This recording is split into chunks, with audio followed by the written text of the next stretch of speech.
নমস্কার বন্ধুরা, কেমন আছো সবাই? আশা করি খুব খুব ভালো আছো। আমিও ভালো আছি। নতুন একটা ব্লগে সবাইকে স্বাগতম। এখন বাজে রাত প্রায় ১১টা। আর এখন আমার মহারানী ঘুমালো। আর তার ঘুমানোর পরেই শুরু হয় আমার যুদ্ধ।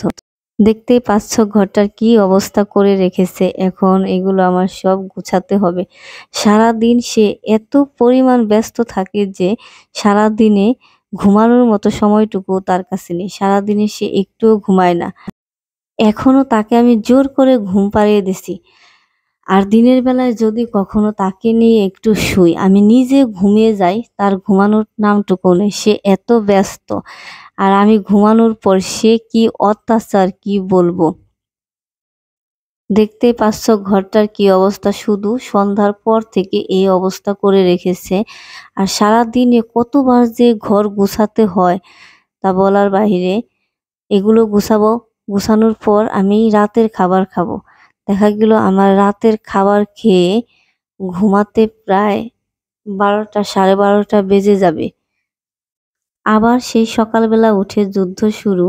অনেকেই বলে যে বাসাবাড়িতে তেমন কোনো কাজ নেই, রান্নাবান্না, খাওয়া আর ঘুমানো। আমি তো দিনের বেলায় একটুও ঘুমাতে পারি না। যদি সে দিনের বেলায় একটু ঘুমাতো, আমিও হয়তো তার সাথে একটু ঘুমাতে পারতাম। কিন্তু বাচ্চা একা রেখে তো আর ঘুমানো সম্ভব না। এখনকার বাচ্চাদের সবচাইতে বড় সমস্যা হলো খাবার খাওয়া নিয়ে বায়না। খাবার খাওয়াতে গেলে এত পরিমাণ প্যারা দেয় তা বলার বাইরে। দেখা গেল একবার খাবার খাওয়াতে গেলে ১ ঘন্টা লেগে যায়। অনেক সময় এর চেয়ে বেশি সময়ও লেগে যায়। দিনে যদি ৩ থেকে ৪ বার বাচ্চাকে খাওয়ানো হয়, দিনের ৩-৪ ঘন্টা এদের পেছনে চলে যায়। তাছাড়া তো অন্যান্য কাজ আছে। তাহলে বাড়তি অন্য কোনো কাজ করার কোনো সুযোগই নাই। আসলে বাচ্চাদের বাসায় খেলার কোনো সাথী নেই। ওরা একা একা খেলতেও অনেক সময় বোরিং ফিল করে। আমাদের নিজেদেরকেই ওদের সঙ্গী হয়ে খেলতে হয়। ভালোই লাগে যখন ওর সাথে আমি খেলা করি। নিজের মাঝে সেই ছোটবেলাকে দেখতে পাই।